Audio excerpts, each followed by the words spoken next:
Power of Ukraine Award, we began giving out in 2011, which was the 20th anniversary of Ukraine's independence. And at different times, we sort of had different categories. Actually, that first year, 2011, we gave it to President Bush and President Kravchuk because that was after Ukraine became independent and President Bush finally recognized Ukraine's independence. We also had Ivan Drač, who was the head of Ruch, the democratic movement in Ukraine. And then Ruslana, if you know, she won Eurovision with her wild Carpathian dances. I think I mentioned this morning, last year, I think, we had an award for Americans who, with no previous ties to Ukraine, were doing unique, not necessarily, it wasn't a contest of who did the most, but just finding different ways to support the people of Ukraine. And as I mentioned this morning, I think one of my favorites is that parishioners from the Catholic Church Annunciation, which is near the Russian embassy. So every Thursday they gather at noon to pray right there in front, not across the street, they're right there in front of the embassy. You can imagine how thrilled the Russians are. And they have flags and they say a prayer. Now, rain, snow, sleet, sun. Thanksgiving every Thursday at noon, so if you'd like to join them. To me, and again, no fanfare, but to me that was, just a genuine expression. They got together and they say, what could we do? Well, we can pray. This year, for so many reasons, and we've talked about the importance of leadership, we want to recognize people who are providing that leadership role in different ways. And we're going to start with Žygimantas, yes? Pavilionis, got it? Who now chairs the United for Ukraine coalition of current and former parliamentarians from over 30 countries to support Ukraine. I don't recall when exactly you started this effort, but it was been some time ago, and I think really is doing a lot to, I think, foster the deeper engagement as we see for the Europeans to be engaged, not only in their own self-interests, right, but also seeing Ukraine as being part in their interest to support it. So Zigis, he was ambassador here, and he's been now he's traveling, he's like another ambassador coming frequently and bringing with him various members from these different countries to come and support Ukraine in different ways. Of course, working very, very hard before the Vilnius NATO summit. Didn't quite go the way we had all hoped, but nevertheless, the fight continues. So it is a great honor for us to recognize the leadership, Zigis, that you are providing in this great struggle. What does it read?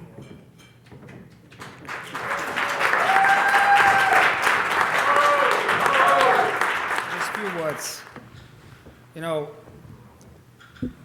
With my wife, Asta, we are from the school, so-called January 13 school.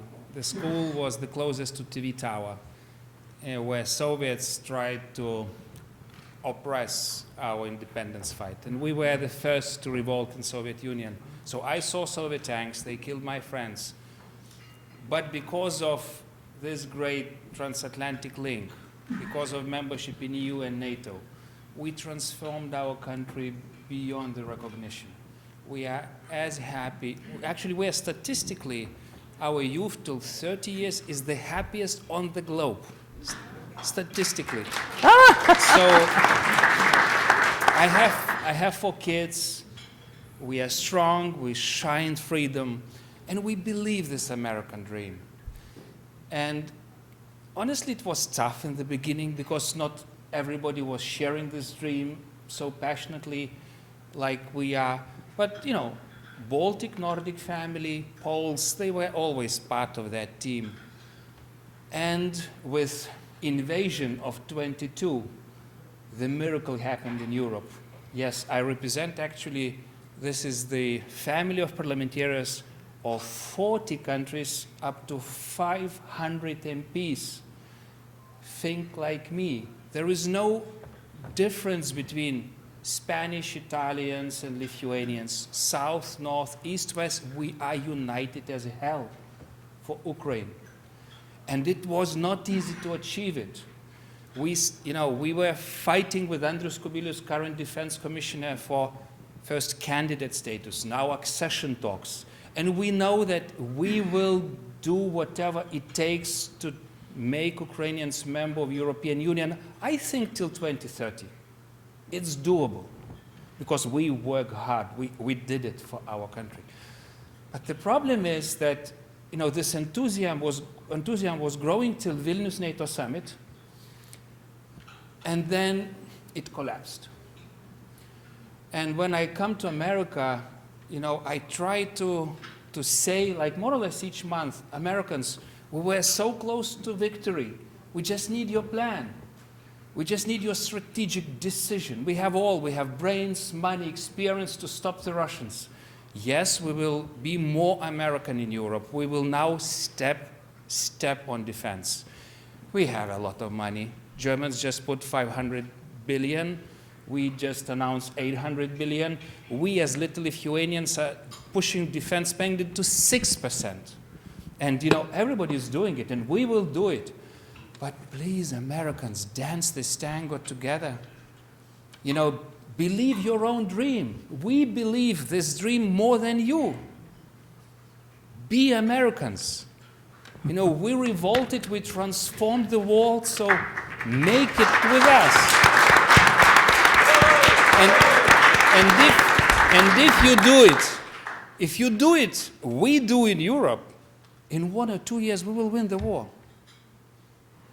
And if you don't do it, America will become smaller, not bigger.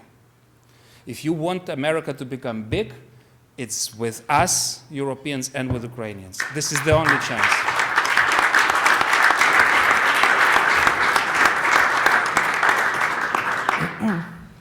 Our second awardee could not be with us, not even remotely. I guess the interest rates were announced, and so as Minister of Finance, he's a little busy, right? But he very much did want to join us. So we're asking Kurt Volker to introduce our awardee and say a few words on his behalf.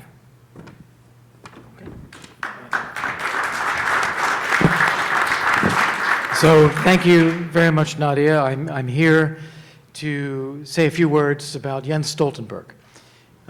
Jens was the second longest serving NATO Secretary General. I'll take anyone's hand if they know who the longest serving was. Joseph Luns, former Belgian foreign minister, but Jens had the job for 10 years. He wanted to be here tonight, for sure, but he had to stay behind in Norway. He needed to get some technical assistance removing the Signal app from all of his devices. It was a predecessor of Jens Stoltenberg as Secretary General, Lord Carrington, who was commenting that, you know, NATO is an organization with the majority of countries coming from Europe, the Secretary General always coming from Europe, but a lot of the power and leadership coming from the United States. So he accurately described the role of the Secretary General, which is to be right smack in the middle of the Atlantic. Very cold, very wet, very lonely. And that is what Jens Stoltenberg did for 10 years, was stick that ground. And it was very tough because I remember the Bush administration. I was a director for NATO policy in the National Security Council. Zygis was here at that time. And I was having a conversation with the foreign minister of Spain at the time, Ana Palacio, who just at a moment of candor just let it out and said, you know, it's really hard to be your ally. And it's true. And Jens Stoltenberg mastered this job. He was representing Europe. He was working with first the Obama administration, then the Trump administration, then the Biden administration. He took office in 2014, which was during the Obama administration. Remember Afghanistan? We used to spend all our time and energy thinking about Afghanistan back then. This was the year of the Wales Summit, 2014, when we set the target formally in an agreed NATO document that we would all spend at least 2% of GDP on defense. 3 countries were doing that 3 years later, out of, at that time, I guess about 30. So he had a tough job, but he mastered it. He was able to work with President Trump. If you've read John Bolton's book, you know the story of the 2018 NATO summit. Jens Stoltenberg was the Secretary General there. And President Trump completely took over the meeting to argue exactly about defense spending. The Georgians and the Ukrainians were in the room at the time. It was kind of an awkward moment that this was supposed to be a different discussion, but he wanted to talk about defense spending. And Stoltenberg worked with him. And he said, you're right, we all need to do this. He went around country to country, and he helped deliver NATO increases in defense spending so that by the time President Trump took office again in 25, and I should say with a lot of help from Vladimir Putin, not getting elected, but getting defense spending up in Europe, there's now 24 countries that are spending 2% of GDP or more on defense. And this is largely due to, I think, the leadership that Jens showed. Now, there are a lot of things. I mentioned Afghanistan, but of course Jens was Secretary General when Russia launched its full-scale invasion of Ukraine in February of 2022. And again, this was under the Biden administration. He had a warm audience in Washington at that time. But he also did a very good job of pulling the alliance together at a time when the Biden administration didn't want NATO as the face of our response. And Ziggy remembers this. We didn't want to have NATO out there. But nonetheless, Stoltenberg figured out a way to make sure that we were talking at NATO, we were coordinating at NATO, NATO countries were all doing their share, so that we presented a united front to Putin, even when it wasn't a NATO operation to support Ukraine. So he really did a remarkable job over a long period of time, 10 years as Secretary General. He was hoping to leave. Biden administration kept him on and kept him on. When he finally did leave, he thought he was going to run the Munich Security Conference, but he was pulled in to serve in the government of Norway again. He had been prime minister for 8 years prior to becoming Secretary General, and now he is back, as you mentioned, as finance minister in Norway. So I think he really is a deserving recipient of this great honor, and on his behalf, I thank you. So we...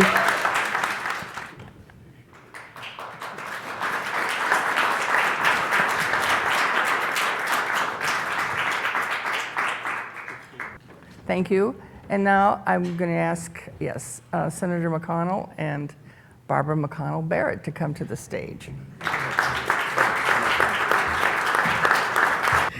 Barbara's maiden name is McConnell. So Bob McConnell will introduce Barbara McConnell Barrett, who will introduce Senator Mitch McConnell. Barbara has an extraordinary resume of her own. I'm not going to go through it all, but I'll talk about Washington. She's been ambassador to Finland. In the first Trump administration, she was Secretary of the Air Force. And there were a few things done with Ukraine that weren't publicized under her leadership. And Barbara and Craig, in our home state of Arizona, have done so much, been so generous with their time and effort, There, at Arizona State University, there is the Barrett Honors College, a very significant part of the university. Here in Washington, ASU's building is the Barrett O'Connor Building. They've made tremendous contributions, not only in Arizona and elsewhere. But with that, Barbara, the microphone is yours. Thanks, Bob. Nice of you to say. Well, thank you. I don't think, if it weren't for the McConnell part of my background, the ASU part would surely be a winner in Bob McConnell's book. But the special privilege I have tonight is of introducing one of the great Americans of our nation. Tonight, we honor a true American statesman. Nearly 42 years in the government, the longest serving leader in American government, in the American Senate. But most importantly, it's a man whose leadership played a pivotal role in advancing the cause of freedom and of democracy, not just in the United States, but around the world. It's my privilege to help recognize a leader who has stood firmly in support of an independent Ukraine for more than 3 decades. Long before it was in the headlines. Yes, worthy, huh?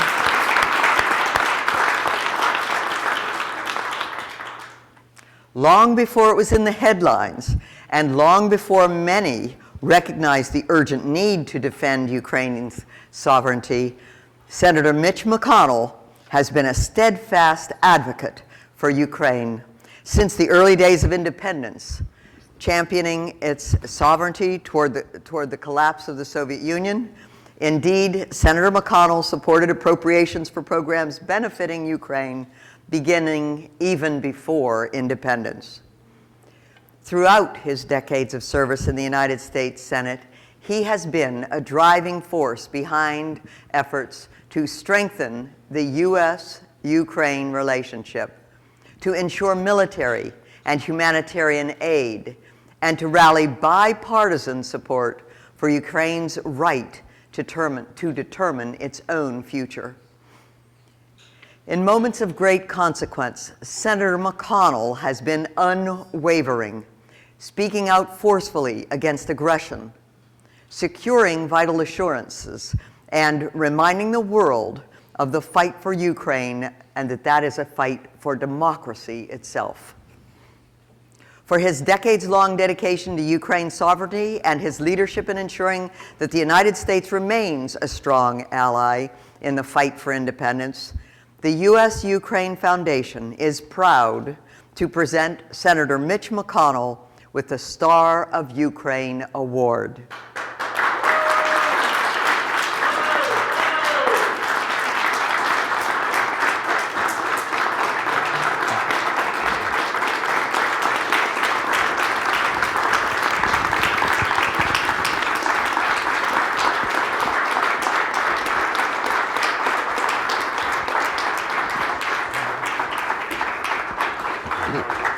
Senator McConnell, your enduring commitment to Ukraine has made a profound impact, and tonight we recognize you not only as the driving force and statesman, but also as a true friend of Ukraine. Join me, ladies and gentlemen, in celebrating this great day. Congratulations and thank you. We appreciate what you've done.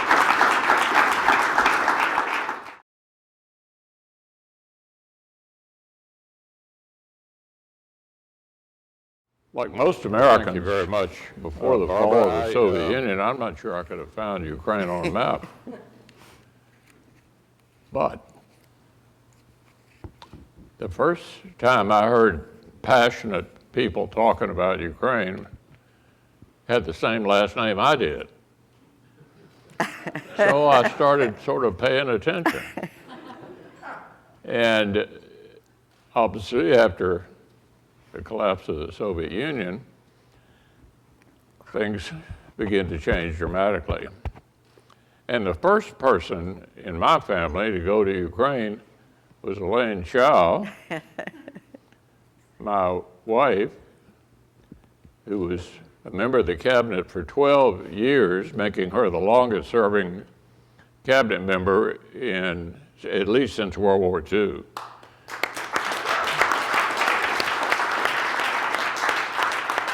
Why did she go there? She was director of the Peace Corps at the end of Bush 41. So then the Soviet Union collapsed, and Elaine and I had an opportunity to go there shortly thereafter. I no longer needed the McConnells to tell me where Ukraine was. And then, as time passed, I watched Ukraine dodge the Russians as they tried to exert their influence on them, and greatly admired how tough and smart they were. The next time I went to Ukraine, it was 2 months after the Russian invasion. I hope you've noticed my tie. This is the same tie I had on when I saw President Zelensky in Kyiv 2 months after the invasion. And Ambassador, I've worn it every time I've seen him here.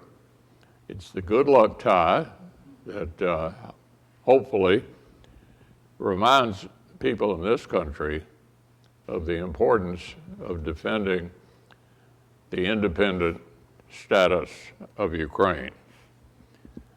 Barbara, as I said, it's good to see you again, and thank you for your remarkable service as well. The Soviet Union into the long and arduous path toward proud and sovereign democracy has been fascinating to watch. It's not by accident that the Ukrainian people have repeatedly resisted Russian subversion and invasion with their flag planted firmly in the West. From Nadia and Bob's vision grew an institution that has walked hand in hand with our Ukrainian friends every step along the way. I'm grateful to the entire foundation team for the essential work that you've done over the past 3 decades to help sustain and enrich the U.S. Ukraine relationship. And I've been proud to share your cause. I was proud to stand with freedom-loving people trapped behind the Iron Curtain to take up President Reagan's promise in his message to captive nations. Here's what Reagan had to say: "Your struggle is our struggle. Your dream is our dream. And someday you too will be free." And Ukraine thought they had gotten to the free part with the breakup of the Soviet Union. I believed back then and believe now that when Soviet communism crumbled, the West had an interest in helping newly liberated nations like Ukraine find their way. Nearby, when we were still debating whether or not to expand NATO, I always felt that it was important to do that.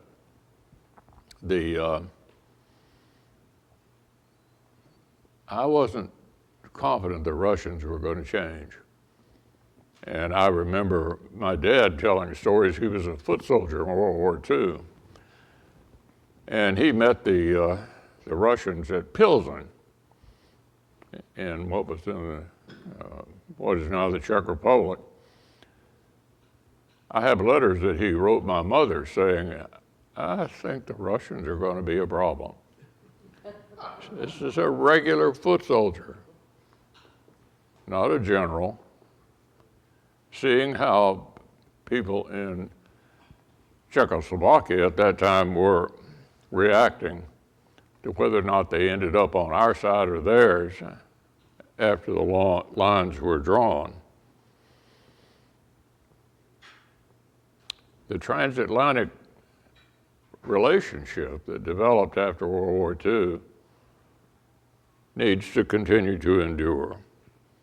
In pursuit of a freer and more stable work, it's been a privilege to work with all of you and to be here tonight.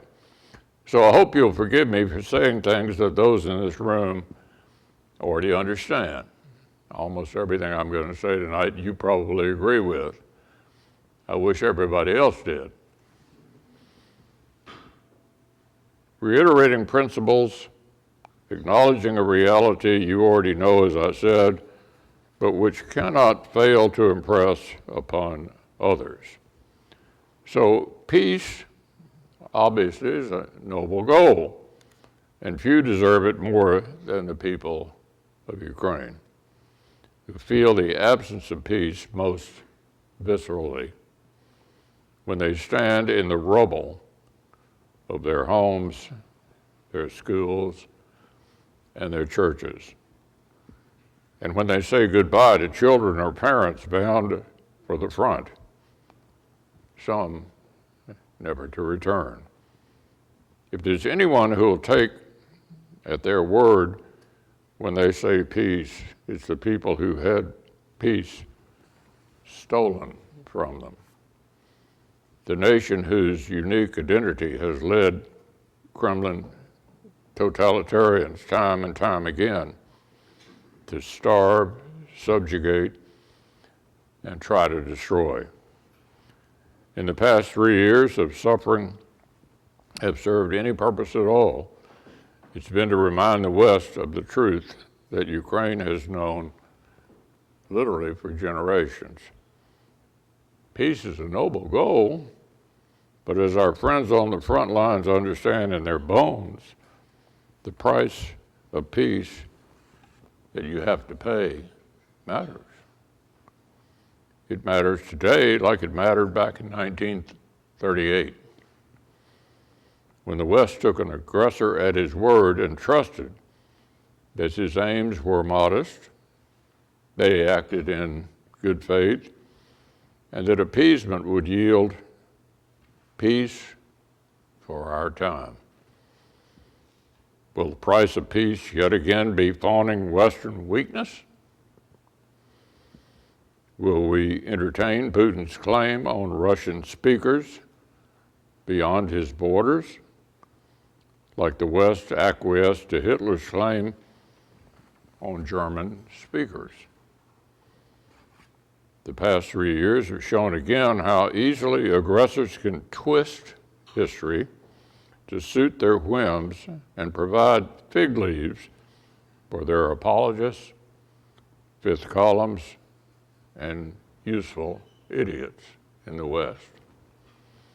We've seen a neo-Soviet imperialist spin medieval fictions to erase Ukraine's history while his troops work to erase its modern sovereignty. But real history still offers real reasons. And if we fail to heed them, we will only have ourselves to blame.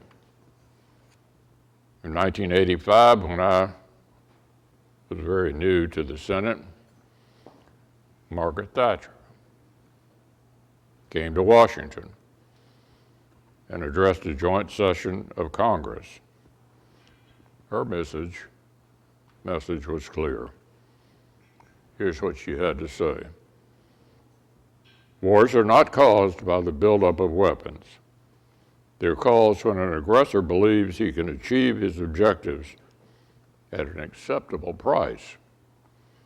The war of 1939 was not caused by an arms race. It sprang from a tyrant's belief that other countries lacked the means and the wills to resist them. We know the Iron Lady was right, and we saw her words ring true 3 years ago.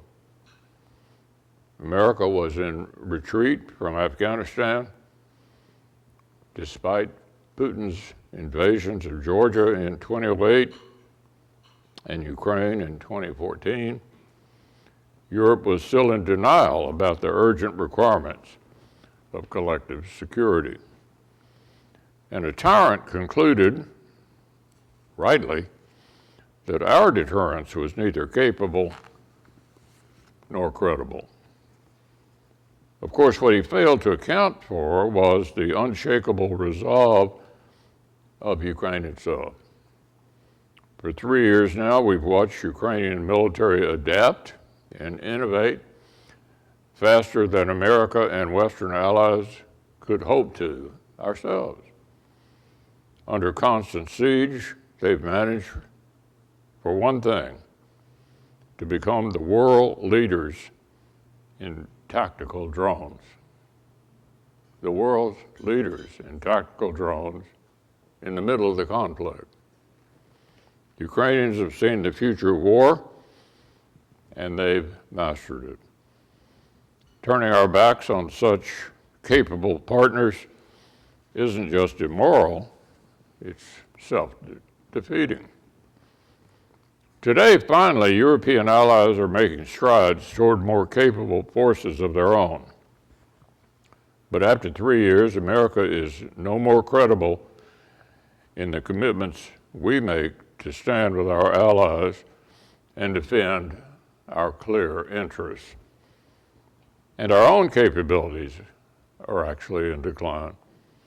The continuing resolution Congress passed earlier this month was only the latest missed opportunity to get serious about restoring American hard power.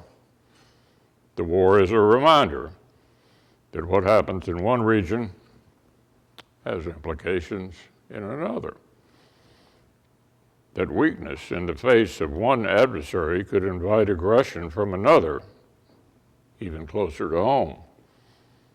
That our credibility is not divisible.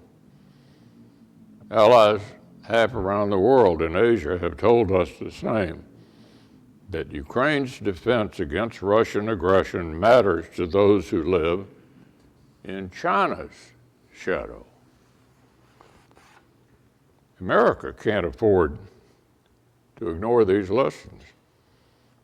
But that's exactly what some of the president's advisors are urging him to do.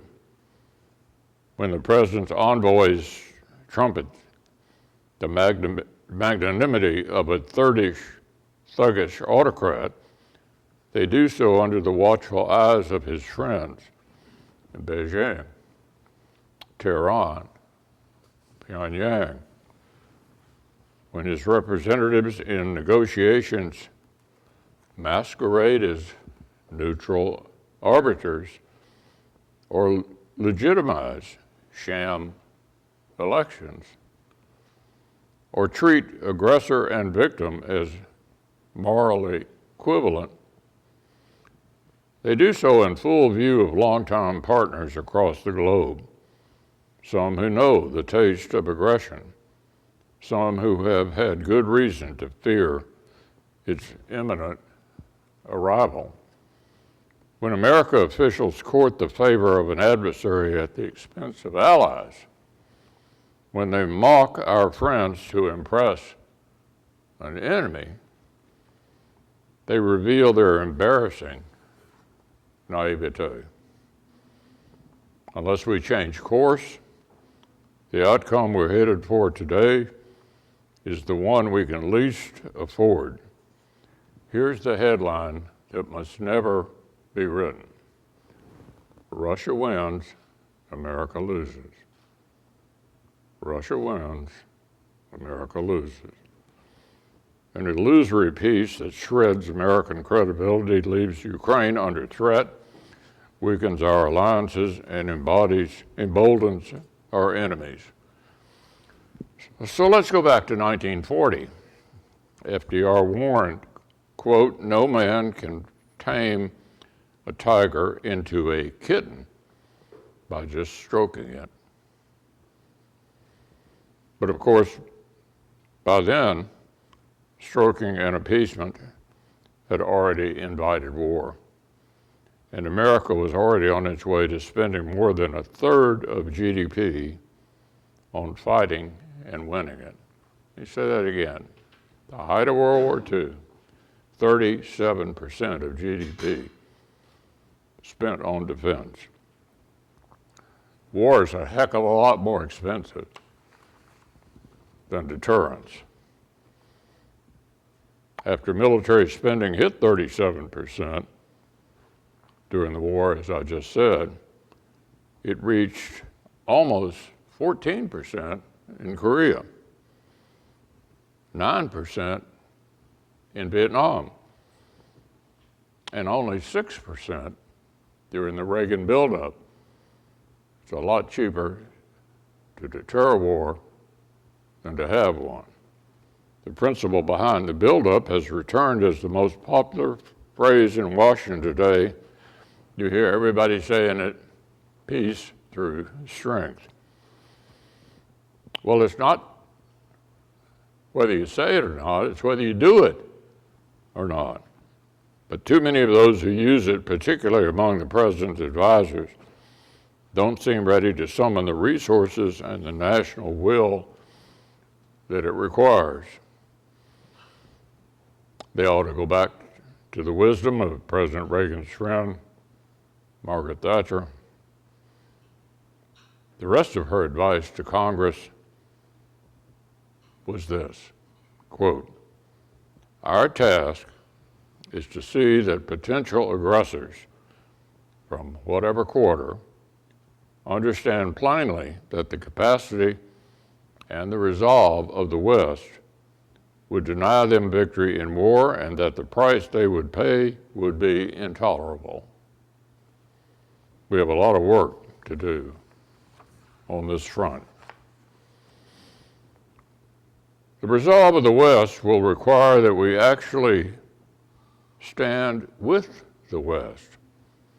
Instead of mocking European allies and partners, it'll mean building a stronger transatlantic alliance and continuing the work championed by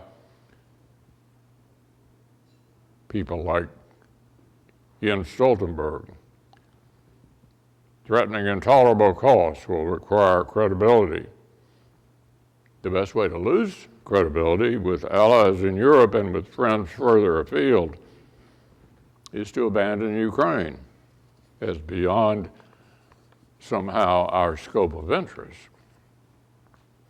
Just this week, the director of the CIA told my Senate colleagues that Ukraine and its people have been underestimated, and they would, quote, fight with their bare hands if they have to, if they don't have terms that are acceptable to an enduring peace. Imagine then what would be possible at the negotiating table if we had given Ukraine the tools it needed on the battlefield when they needed them. Imagine Ukraine's leverage today if the West had armed it to the teeth right from the get-go. And consider what's still possible if America chooses today to stand behind our friends.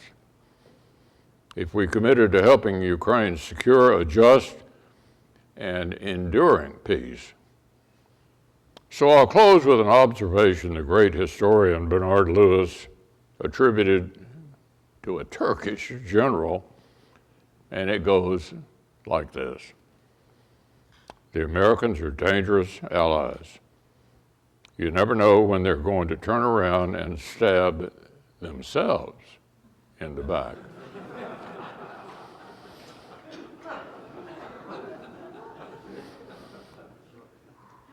So to cut off Ukraine is to stab ourselves in the back. So is the denigration of allies who have fought and died alongside of us. The Americans should be dangerous allies, the kind so dangerous that enemies of democracy, sovereignty, and free commerce wouldn't dare wouldn't dare our commitments or our resolve. We got a long road ahead, but I'm proud to share it with all of you. Thank you so much for this honor.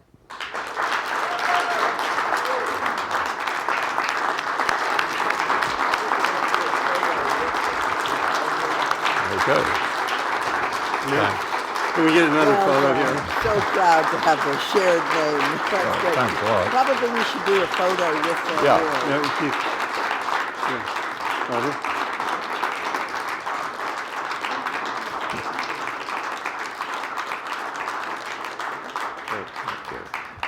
You want your folder here? Yeah, I'm going to get somebody else to pick up the award. Okay, yeah.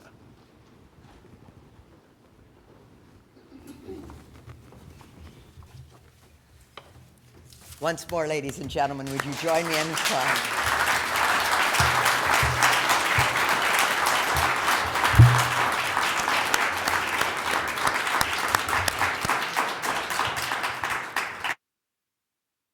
Senator, thank you for that powerful and important message. We stand with you and with your leadership in that fight. Thank you so very much.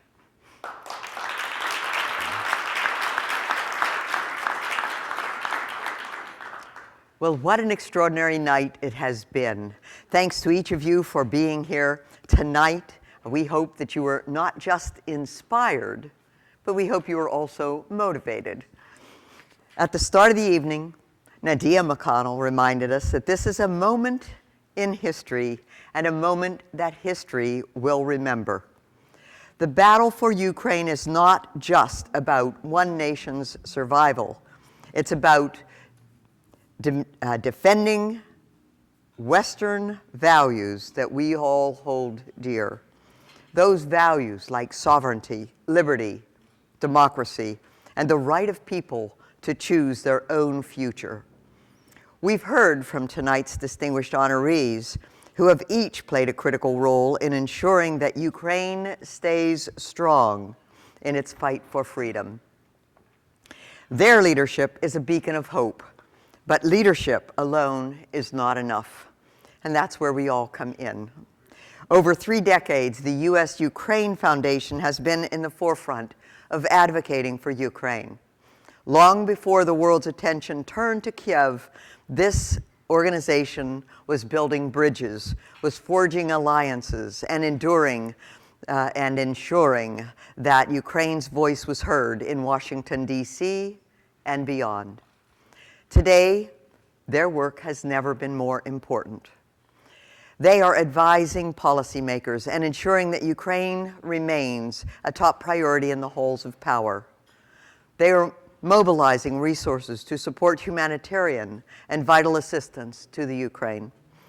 And they are championing the cause of democracy and security, making sure Ukraine's struggle is not forgotten. But the foundation needs your help. Ukraine's fight is not just a war on the battlefield.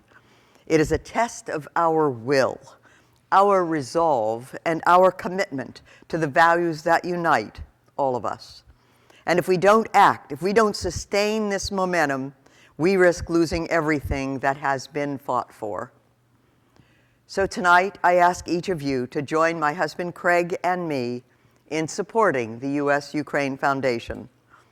This is a moment to step forward, to invest in Ukraine's future, and to ensure that the U.S. Ukraine Foundation has the resources to continue its essential work. Make a gift, deepen your engagement, help ensure that Ukraine prevails, not just in war, but in peace, and rebuilding and in securing its rightful place in this free world. Because history will ask, did we stand with Ukraine when it mattered the most? Let's have our answer be a resounding yes. Thank you very much. We appreciate your being here. Drive safely and enjoy this evening.